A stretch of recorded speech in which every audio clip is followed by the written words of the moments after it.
Bapak, Ibu, Saudara sekalian, saya Dr. Andri, spesialis kedokteran jiwa. Hari ini kita akan membahas tentang insomnia atau kesulitan tidur. Tentunya di antara kita sekalian banyak yang pernah mengalami kesulitan tidur, termasuk saya sendiri. Nah, jadi kalau kita lihat bahwa kesulitan tidur itu seringkali dijumpai oleh banyak orang. Namun, ada sebagian orang atau ada beberapa orang yang sampai tidak bisa tidurnya itu sangat mengganggu kehidupan pribadi maupun sosialnya, sehingga akhirnya akan menurunkan kualitas hidup. Orang-orang seperti ini biasanya mengalami kesulitan tidur dalam jangka waktu yang lama, sampai berbulan-bulan, sehingga sangat mengganggu sekali kehidupannya. Sebenarnya, ketidakmampuan orang untuk memulai tidur atau mempertahankan tidur dihubungkan dengan kadar melatonin di dalam tubuh. Suatu zat yang sangat berhubungan dengan suatu keadaan kondisi tidur ini yang seringkali juga mengganggu pada beberapa kondisi. Misalnya pada orang tua yang kadar melatoninnya sudah mulai menurun. Tetapi kita harus mengingat bahwa insomnia juga seringkali disebabkan oleh faktor-faktor gangguan kesehatan jiwa. Misalnya gangguan cemas, gangguan depresi, dan gangguan skizofrenia.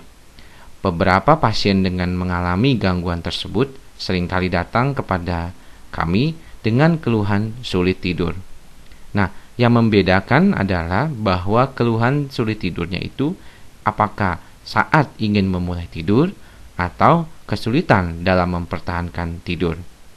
Di banyak literatur dikatakan bahwa bila pasien mengalami kesulitan memulai tidur, maka biasanya gangguan kecemasan yang menjadi dasarnya.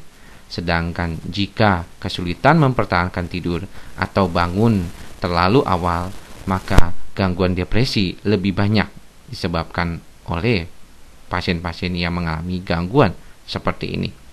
Nah, tentunya pengobatan yang tepat dan cermat harus diberikan kepada pasien-pasien dengan kondisi seperti ini.